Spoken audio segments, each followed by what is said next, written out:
straight down the paint. And it felt like I saw that play over and over and over again, especially in the third quarter.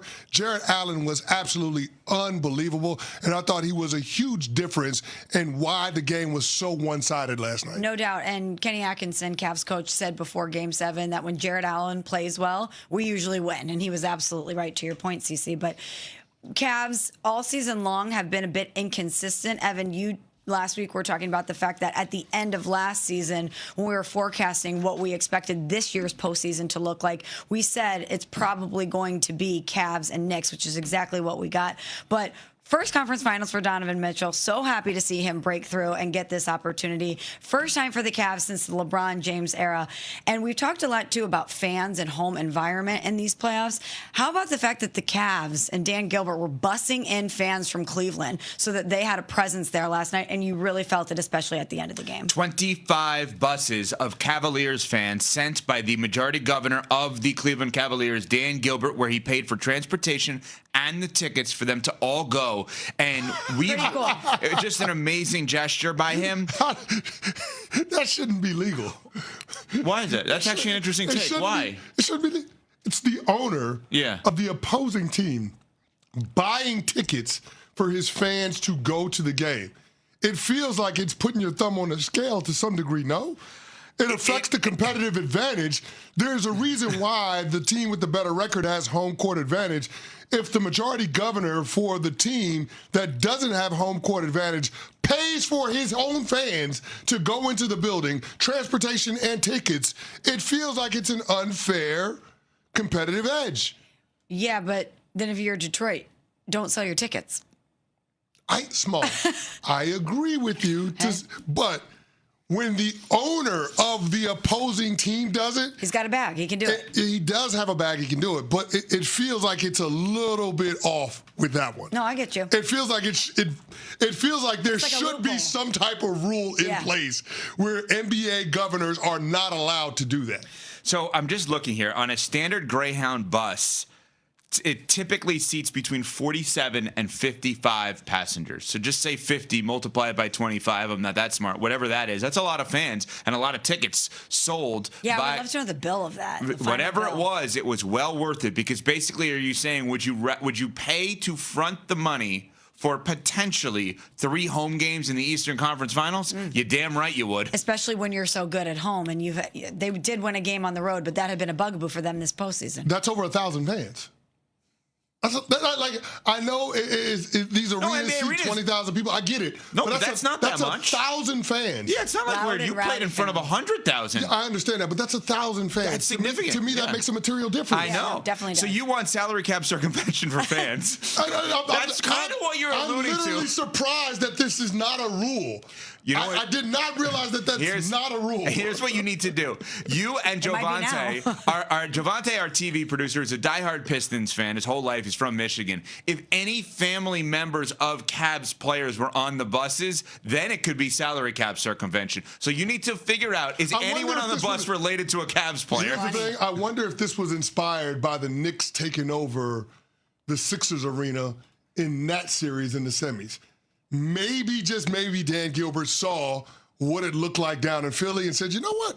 Maybe we can try to get a little bit of that secret sauce, too, by allowing our fans, the Cavs fans, to invade the D and have them in that arena, in Little Caesars Arena last night. So Joel Embiid was imploring Sixers fans not to sell their tickets to the Knicks. He said, if you need money, I got you. I said, Joel, I am a fan for hire. He didn't step up to the plate. So Dan Gilbert, learning from Joel Embiid's mistakes, saying, hey, not only am I going to offer you the money, I'm going to handle it all for you. All you got to do is show up.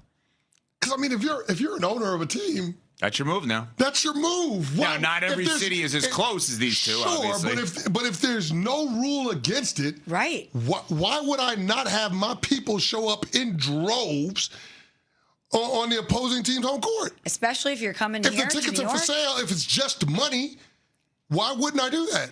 Well, I wonder what, because I would imagine that it would be harder to get tickets at Madison Square Garden with this rabid Knicks fan base for the opposition. I wonder what that bill would be. trying to get that many people. Whatever the bill would be, I'm pretty sure Dan Gilbert can afford it.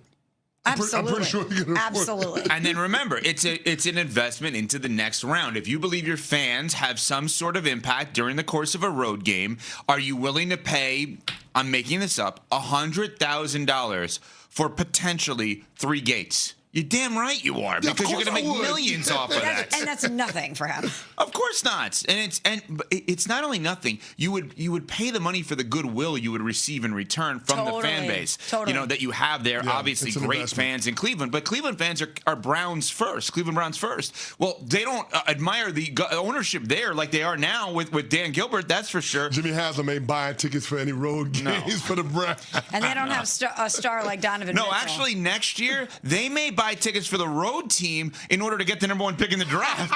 It's like, hey, Arch is coming out. Steelers fans, I'll buy you tickets to come to our building. We need Arch. Let's go. That's Jimmy Haslam's move next year. It's actually not a bad idea. I'm serious. They need Would a you, quarterback. again, same thing. It's the investment. Would you invest $100K per game to get you closer to Arch Manning? Please. Of course you would. Of course they would. All right, so God. Cavs do advance. They get to the Eastern Conference Finals, 125-94 victory. You mentioned Jared Allen, key to the game. Yeah. But let's rewind. How does Jared Allen become a key to the game? Udonis Haslam, now on Prime, our former teammate here at ESPN. Stars get you 2, role players get you 1, a coach gets you 1. Well, the star players got the Cavs 2 already. We said that Max Strus / Evan Mobley, who's now become a star in his, or trying to become a star in his role, got you 1. Kenny Atkinson, head coach, needed to get you 1. He did last night. Changes the starting lineup. Max Strus goes in there. While Max wasn't unbelievable, he still early on was guarding Cade Cunningham, took that assignment. Yep. And also what Kenny Atkinson did, because whether it was Donovan's idea or not, it doesn't matter. It was enacted by the team and the coach.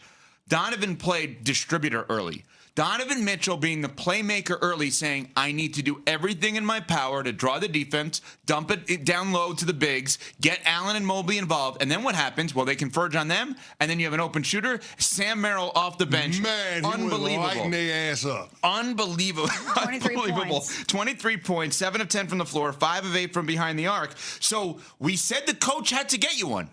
I'm not only crediting Kenny Atkinson. I am telling you it didn't hurt that he made the changes that he made, and they worked last night. Yeah, and under the radar goes James Harden in Game 7, who was 2 of 10. Oh, terrible. He was terrible. awful. Terrible. He was awful. But that didn't matter because of how good Donovan Mitchell was and how good the others were for the Cavs. And you mentioned Sam Merrill. I thought the 4-point play that he had at the end of the second quarter was a huge, huge momentum booster because Detroit had tried to chip away at that double-digit lead methodically up until that point.